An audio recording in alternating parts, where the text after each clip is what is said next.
जय हिंद बच्चों। मैं फिर से साइंस के साथ, साइंस में फील के साथ और फील में आप सबके प्यार के साथ मैं आपका physics teacher, science teacher the success desire के पोर्टल पर आपका स्वागत करता हूं। मैं आशीष कुमार। ठीक है बेटा, ऐसे ही अपना प्यार बनाए रखिए। Please share, subscribe and like. Okay, अपने दोस्तों को भेजिए। जितने कमेंट कर सकते हैं उतने कमेंट करिए। जितना आप ज़्यादा कमेंट करेंगे बेटा हमारा हौसला बढ़ेगा, हम आपको और अच्छे से और अधिक कंटेंट देने की कोशिश करेंगे। ठीक है, लगे रहिए, पढ़ते रहिए। ठीक है, क्योंकि बेटा सफलता एकदम से नहीं मिलती है, लगातार थोड़ा थोड़ा स्टेप बाय स्टेप चढ़ना पड़ता है। धीरे धीरे लगे रहिए। ठीक है ना, ऐसा नहीं कि एग्जाम टाइम आएगा तभी पढ़ेंगे, तब पढ़ते नहीं है, तब रिवाइज करते हैं। जो उस टाइम पढ़ते हैं वो एग्जाम क्लियर नहीं करते हैं, जो अब पढ़ते हैं और उस टाइम जाके रिवाइज करते हैं वो एग्जाम क्लियर करते हैं। तो लगे रहिए, सब्सक्राइब कीजिए, शेयर कीजिए, लाइक कीजिए, कमेंट कीजिए और हमें बताइए और एक्स्ट्रा कंटेंट अगर आपको चाहिए हो तो। ठीक है, तो देखिए हम अपना टॉपिक आगे बढ़ाते हुए पढ़ते हैं। हम अपवर्तनांक की बात कर रहे थे, रिफ्रैक्टिव इंडेक्स, और मैंने बताया था रिफ्रैक्टिव इंडेक्स का फॉर्मूला होता है n equals to C upon V। n क्या होता है बेटा? n होता है हमारा अपवर्तनांक, अपवर्तनांक जिसे आप क्या कहते हैं? Refractive index. C speed of light, speed of light in vacuum, in vacuum. Vacuum मतलब निर्वात में प्रकाश की चाल, निर्वात में। और C क्या है? तो बेटा C तो हो गई प्रकाश की चाल निर्वात में। B क्या है? B भी चाल ही है, लेकिन किस में? मीडियम में। B प्रकाश की चाल, प्रकाश की चाल माध्यम में, प्रकाश की चाल माध्यम में। कोई भी माध्यम हो सकता है वैक्यूम को छोड़कर। आप कांच ले सकते हैं, वाटर ले सकते हैं, डायमंड ले सकते हैं, ग्लिसरीन ले सकते हैं, एक्सेट्रा एक्सेट्रा। जितने मीडियम मैंने लिखवाए थे आपको उनमें से कोई भी आप एक मीडियम ले सकते हैं। अपनी मर्जी से भी एक मीडियम चूज कर सकते हैं। समझ रहे हैं बात? एक और बताया था कि n जो है अपवर्तनांक, इसका कोई यूनिट नहीं होता है। सही है, मात्रक नहीं, मात्रक नहीं, इसका कोई मात्रक नहीं होता है। No unit, no unit. ठीक है, इसके बाद हम बात करेंगे। अब देखिए अपवर्तनांक को घर में एक्सप्लेन करते हैं। हमने एक कांच का गिलास लिया, एक कांच के गिलास के अंदर हमने सिक्का गिराया। कांच के गिलास में पानी, पानी में आपने कोई सिक्का गिराया, कॉइन गिराया। अब क्या आपको कॉइन मोटा सा दिखाई देगा, सरफेस से थोड़ा सा उठा हुआ दिखाई देगा, मतलब एग्जैक्ट गहराई में कॉइन पड़ा हुआ है, लेकिन देखने पर वो उतनी गहराई पर नहीं दिखता जितनी पर वास्तविकता में होता है। तो इसका मतलब क्या हुआ? जब हमने उसको देखा तो लाइट रे कहां थी? एयर में। एयर से लाइट रे कहां गई? वाटर में। और जैसी लाइट रे एक मीडियम से दूसरे मीडियम में गई तो उसने क्या किया? अपनी स्पीड को चेंज किया। और जैसी अपनी स्पीड को चेंज किया तो या तो वो नॉर्मल की ओर बैंड या नॉर्मल से दूर बैंड। समझ रहे हैं? तो फिर क्या हुआ? अपवर्तन। तो वही पढ़ेंगे। देखिए कैसे, कुछ ऐसे। दिस इज द बना दिया ऑफ द बर्तन, है ना बेटा? ऐसे समझ लिए। और यहां हमने कोई कॉइन, चलिए कॉइन नहीं, कॉइन के अलावा और भी कोई, चलिए कोई कॉइन ही ले लेते हैं। ये कॉइन, एक सिक्का गिराया। ठीक है, अब क्या होगा? यहां क्या है? एयर, एयर वायु। यहां क्या है बच्चे? जल। इसके अंदर क्या भरा हुआ है? जल, वाटर। यहां लिखते हैं थोड़ा सा, इसमें क्या फिल है? वाटर, जल। अब देखते रहिए। सपोज कीजिए मेरा वाटर ऊपर तक फुल फिल है, ठीक है, कुछ नीला नीला सा,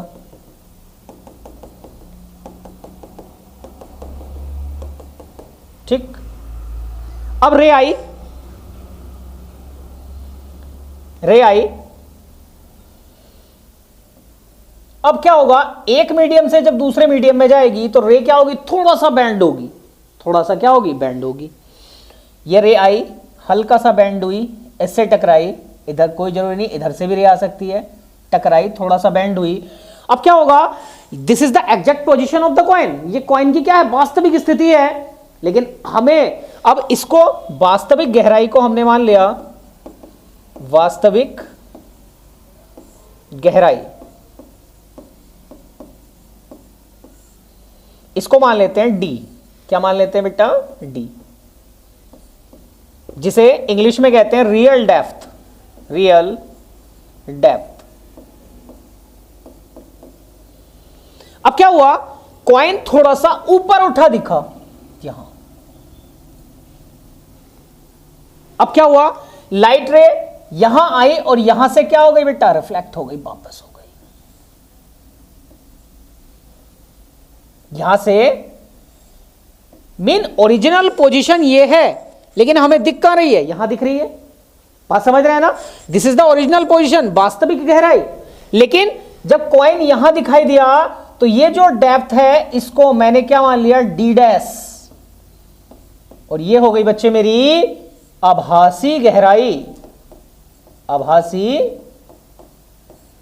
गहराई, जिसे कहते हैं एप्रिएंट डेप्थ, एप्रिएंट डेप्थ। समझे। अब जब हम एक मीडियम से दूसरे मीडियम में जा रहे हैं, यहां क्या है, एयर। एयर के लिए मैंने रिफ्रैक्टिव इंडेक्स, अपवर्तनांक क्या मान लिया, n1। ये क्या है, वाटर, इसके लिए मैंने अपवर्तनांक क्या मान लिया, n2। क्या मान लिया, n2। अब देखिए, तो मैंने आपको फॉर्मूला, अब देखिए अपवर्तनांक n क्या होता है, n बराबर होता है वास्तविक, वास्तविक गहराई अपॉन आभासी गहराई, आभासी गहराई। या और बात करें तो रिफ्रैक्टिव इंडेक्स, भाई n क्या है मेरा, रिफ्रैक्टिव इंडेक्स। क्या लिख सकता हूं बेटे, real, real depth upon apparent depth, apparent depth. चीजें समझ रहे हैं ना। अब बेटा n इक्वस, भाई हमने रियल डेप्थ, वास्तविक गहराई कितनी है मेरी, d, और बेटा आभासी गहराई कितनी मानी, d डैश। एक और मजे की बात, और मैंने रिफ्रैक्टिव इंडेक्स भी निकालना सिखाया था कि अगर एक मीडियम से दूसरे मीडियम में जा रहे हो तो जिस मीडियम में जाते हैं उसके रिफ्रैक्टिव इंडेक्स को ऊपर रखते हैं और जहां से चलते हैं उसको नीचे रखते हैं। मीन मैं n की वैल्यू भी रिफ्रैक्टिव इंडेक्स के टर्म में क्या कह सकता हूं, n2 upon n1, n2 upon n1। Is it clear. Mean यहां से अगर फॉर्मूला निकाले तो भाई मैंने लिखा n equals to d upon d dash और n equals to n2 upon n1। Mean दोनों को बराबर रखें, फ्रॉम 1 and 2, फ्रॉम 1 and 2। तो बेटा ये कह सकता हूं मैं कि d upon d dash equals to n2 upon n1। ये आया हमारा फॉर्मूला। यहां से हमें एप्रिएंट डेप्थ और रियल डेप्थ निकाल सकते हैं बड़ी आसानी से। क्वेश्चन क्या करेगा, क्वेश्चन कभी ऐसे करेगा बेटा, आपको एक रिफ्रैक्टिव इंडेक्स दे देगा, एक अपवर्तनांक दे देगा, दूसरा मालूम कर लेगा, या दोनों अपवर्तनांक दे देगा, रियल डेप्थ दे देगा, एप्रिएंट डेप्थ निकाल देगा, या एप्रिएंट दे देगा, रियल निकलवा लेगा। बात समझ रहे हैं ना। देखिए क्वेश्चन करके बताते हैं आपको, सही है, क्वेश्चन से ज्यादा क्लियर होगा बेटा चीज को। यहां तक बात समझ में आई, आई होप। आगे बढ़ चले, चलिए एक क्वेश्चन करते हैं बेटा। लिखिए, एक बाल्टी के अंदर एक सिक्का,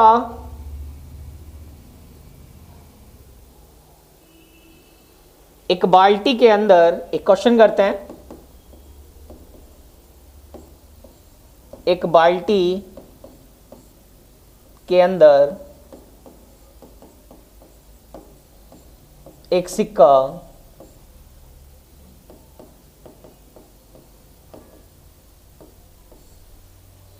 एक सिक्का 50 मीटर की गहराई में रखा गया है, रखा गया है। यदि बाल्टी में जल भरा हो, जल भरा हो, तब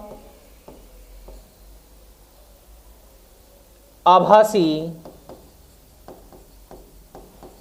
गहराई ज्ञात कीजिए, ज्ञात कीजिए।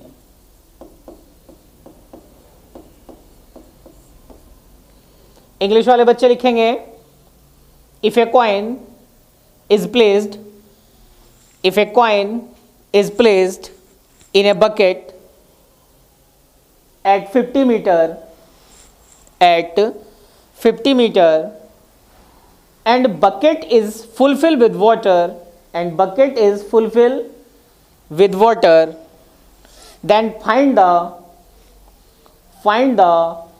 apparent depth of the coin, find the apparent depth of the coin, find the apparent depth of the coin।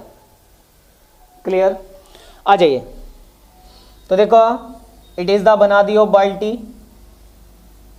Clear, आपने बच्चे यहाँ सिक्का गिरा, यहाँ कोई कॉइन पड़ा हुआ है ये, और आपने कहा है इसमें जो 50 मीटर तक फुलफिल क्या है, वाटर है।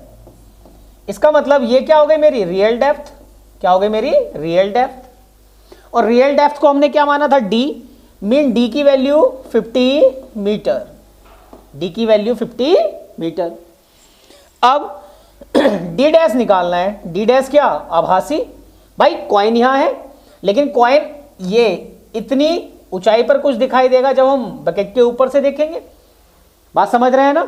और ये जो मानते थे, ये क्या मानते थे बेटा हम, D dash, mean D dash हमें निकालना है। अब एक और बात, रे आ कहां से रही है, रे आ रही है एयर से। कहां से आ रही है, एयर से। भाई बकेट के ऊपर तो हवा होगी, वहीं से तो पहले लाइट की रे जाएगी। तो इसका मतलब अगर एयर के लिए बेटा एन की वैल्यू अप्रॉक्स क्या रखते हैं, 1, बताया ना। देखो वैक्यूम के लिए 1 होता है, एयर के लिए होता है 1.00029, लेकिन क्योंकि पॉइंट के बाद 3 जीरो आते हैं तो लगभग हम उसको क्या मान लेते हैं, एक ही मान लेते हैं। ठीक है। और बेटे वाटर जो है, वाटर का रिफ्रैक्टिव इंडेक्स 4/3 या 1.33। भाई एन, इसको n1 और n2 क्या मान लिया आपने, 1.33। ठीक है। और 1.33 को हम सोल्व करें तो हम इसको 4/3 भी लिख सकते हैं, यस और नो, या है ना। तो आ जाओ, n1 बच्चा पार्टी, n1 1, n2 4/3। फॉर्मूला क्या निकाला था, फॉर्मूला निकाला था बच्चे हमने, क्या था, n2/n1 equals to d/d dash, yes और नो।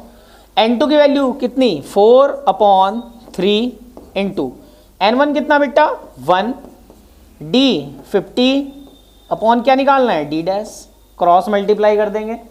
4 की d डैश से होगी 4d dash equals to 50 into 3, या d डैश निकाले बच्चे तो क्या आ जाएगा 50 इंटू 3/4, या 150/4, 4 3 जा 15, 4 3 12, कितना बचा बेटा 3 30, 4 सत्ते 28, 2 20, 4 पंजे 20 मीटर। मतलब कॉइन कितना उठा हुआ दिखाई देगा, ऊपर से देखेंगे तो कॉइन की हाइट कितनी होगी, डेप्थ कितनी होगी 37.5, रियल क्या थी उसकी 50। तो this is the numerical. I hope के समझ में आया होगा, क्लियर है।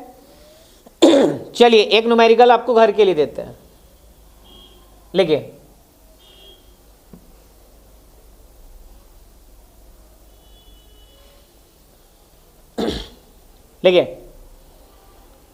क्वेश्चन, कोई सिक्का कोई सिक्का किसी जल भरे बर्तन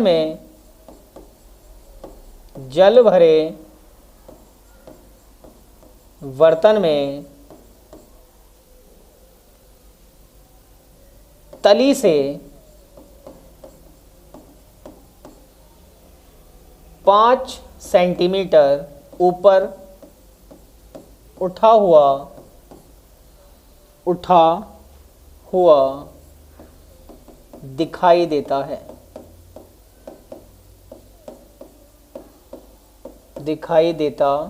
है। जल का अपवर्तनांक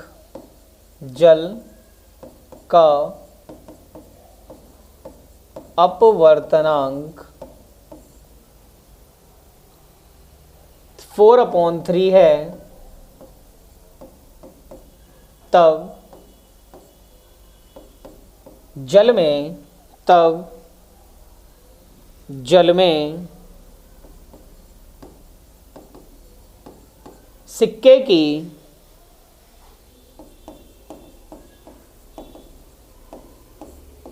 वास्तविक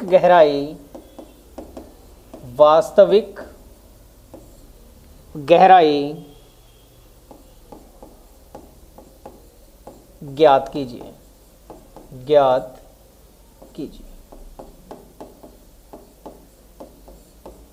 ठीक है, इंग्लिश वाले लिखेंगे A coin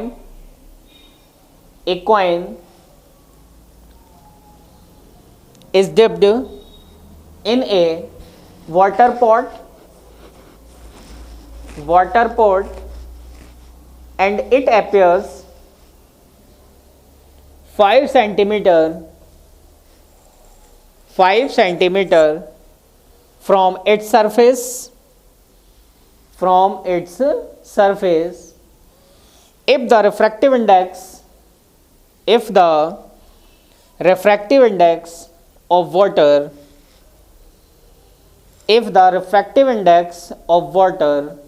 is 4/3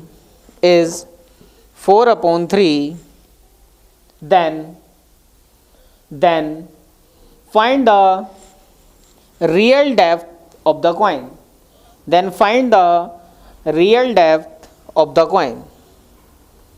Real depth of the coin. Clear? Question कीजिए फिर, ठीक है। जिसका आंसर है बेटा कमेंट बॉक्स में कमेंट करेगा। ओके, चलिए अब देखिए इसके एग्जाम्पल्स की अगर बात करें बेटा कि अपवर्तन के एग्जाम्पल्स कौन कौन से एग्जाम्पल्स होते हैं बेसिकली जो जनरल लाइफ में हमें दिखाई देते हैं। सही है, तो फर्स्ट होता है तारों का टिमटिमाना।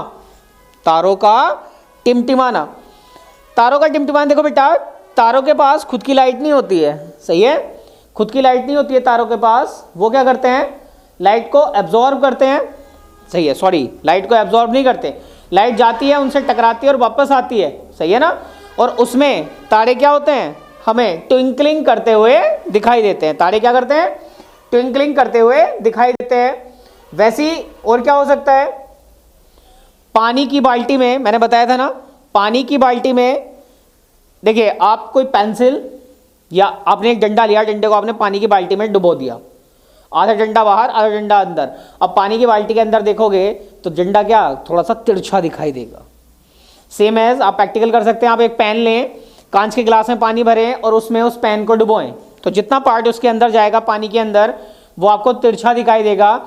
तो this is the example of the refraction. ये भी क्या है, अपवर्तन का ही एक एग्जाम्पल है। और बात कर सकते हैं कि सूर्यास्त या सूर्य उदय होने पर रेडिश दिखाई देना, मतलब पहले से रेडिश दिखाई देना। बात समझ रहे हैं ना, रेडिश दिखाई देना। ठीक है, तो बेटा तो ये भी क्या है, प्रकाश का अपवर्तन। ठीक है, अब उससे आगे चलते हैं। तो बेटा हम बात कर रहे थे प्रिज्म की, तो प्रिज्म होता क्या है, तो किसी एंगल पर जब दो प्लेन सरफेस को मिलाया जाता है, किसी एंगल पर जब दो प्लेन सरफेस को मिलाया जाता है तो उससे जो स्ट्रक्चर क्रिएट होता है, उससे जो आकृति बनती है उसी को हम क्या कहते हैं, प्रिज्म। गांव में वो एक वर्ड यूज होता है ना, बिटोड़ा, कुछ ऐसा सा होता है ना, तो वैसे से स्ट्रक्चर है प्रिज्म, ठीक है ना बेटा। अब क्या होगा, हमने बड़ा पढ़ा है कि प्रिज्म से जब कोई व्हाइट लाइट पास कराते हैं तो अपने 7 विजन में टूटती है, 7 रंगों में टूटती है, इंद्रधनुष बनता है, ठीक है ना। और 7 रंग कौन कौन से होते हैं, हिंदी में कहे तो हैप्पी, वैजानी, नाला, बिबग्योर, इंग्लिश में कहें तो बिबग्योर। किसकी वेवलेंथ ज़्यादा होगी, किसकी फ्रिक्वेंसी कम होगी, समझ रहे हैं ना बात, कभी किसी की वेवलेंथ ज़्यादा होगी, कहीं फ्रिक्वेंसी कम होगी, ठीक है। वेवलेंथ ज़्यादा होगी तो जैसे एग्जाम्पल ये मैं बताता हूँ भाई, खतरे के निशान लाल बनाए जाते हैं, क्यों बनाए जाते हैं, ठीक है। आसमान नीला दिखाई देता है, क्यों दिखाई देता है, हम ऊपर गए, एटमॉस्फेयर से ऊपर चले गए या वायुमंडल में चले गए बच्चे, या चंद्रमा पर कोई आदमी चला गया, उसने नीचे देखा तो हमें तो आसमान नीला दिखाई दे रहा है, लेकिन उसको कैसा दिखाई देगा, काला दिखाई देगा। क्यों दिखाई देता है, समझ रहे हैं ना। एक क्रांतिक कोण होता है, क्रिटिकल एंगल, वो क्या होता है, पूर्ण आंतरिक परावर्तन होता है, वो क्या होता है, ठीक है।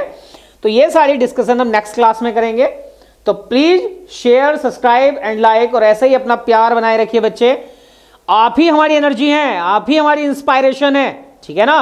आप हमें सपोर्ट करेंगे तो हम आपको और ज्यादा और अच्छा कंटेंट ढूंढ कर देने का प्रयास करेंगे। धन्यवाद। Have a nice day.